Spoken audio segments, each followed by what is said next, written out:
कितना अजीब है ना। बहू का मोबाइल चलाना, फैशन करना वो सबको दिखाई देता है, लेकिन बहू का घर में सारा काम करना वो किसी को दिखाई नहीं देता।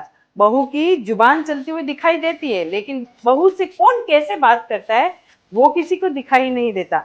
बहू अपने मायके में अपने मम्मी पापा से, अपने माँ बाप से बात करती है, अपना दुख दर्द बताती है, वो सबको दिखाई देता है। लेकिन बहू को क्या तकलीफ है, बहू का कहाँ साथ देना चाहिए, वो किसी को दिखाई नहीं देता। क्यों?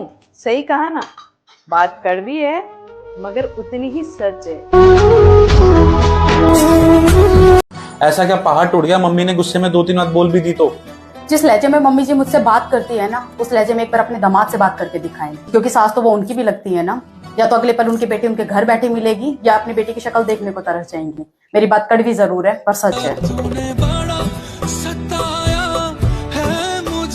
जो लोग दारू पीते हैं, यह बात कड़वी तो लगेगी, लेकिन सच है। दारू पीने वालों की यह 4 खूबियां जिसे आप नजरअंदाज नहीं कर पाएंगे। पहला, रात के 8 बजे से पहले सारा जरूरी काम ऐसे निपटा लेते हैं जैसे इन्हें कोई जरूरी मिशन पर जाना हो। अगर नहीं गए तो वह काम होगा ही नहीं।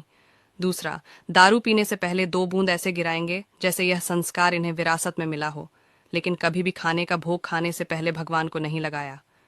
तीसरा, भले ही इनके पास खाने के पैसे ना हो, लेकिन दारू पीने के लिए पैसों का जुगाड़ कहीं ना कहीं से कर ही लेते हैं। मुझे तो आज तक समझ में नहीं आया पैसे लाते कहाँ से। चौथा, रोज दारू पीने के बाद कसम खाकर बोलेंगे कि कल से दारू नहीं पीऊंगा, लेकिन अगले दिन सब कुछ भूलकर वापस रात को 8 बजे हाजिरी लगाने पहुंच जाएंगे। आपको ये बातें कितनी सच लगती है, कमेंट बॉक्स में जरूर बताएं। ऐसा क्या पहाड़ टूट गया? मम्मी ने गुस्से में 2-3 बात बोल भी दी तो? जिस लहजे में मम्मी जी मुझसे बात करती है ना, उस लहजे में एक बार अपने दामाद से बात करके दिखाएं, क्योंकि सास तो वो उनकी भी लगती है ना।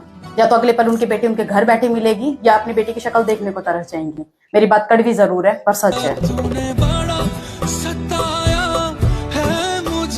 पति से ज्यादा अपना कोई नहीं होता। एक उम्र के बाद बेटियां माता पिता के ऊपर बोझ बन जाती हैं, लेकिन एक पति ही है जो मरते दम तक कठिन मेहनत करता है पत्नी को अच्छे से रखने के लिए। अगर हमारी बातों से सहमत हो तो कमेंट में यस जरूर लिखें। कितना अजीब है ना। बहू का मोबाइल चलाना, फैशन करना वो सबको दिखाई देता है, लेकिन बहू का घर में सारा काम करना वो किसी को दिखाई नहीं देता। बहू की जुबान चलती हुई दिखाई देती है, लेकिन बहू से कौन कैसे बात करता है वो किसी को दिखाई नहीं देता। बहू अपने मायके में अपने मम्मी पापा से, अपने माँ बाप से बात करती है, अपना दुख दर्द बताती है, वो सबको दिखाई देता है। लेकिन बहू को क्या तकलीफ है, बहू का कहाँ साथ देना चाहिए, वो किसी को दिखाई नहीं देता। क्यों? सही कहा ना। बात कड़वी है मगर उतनी ही सच है।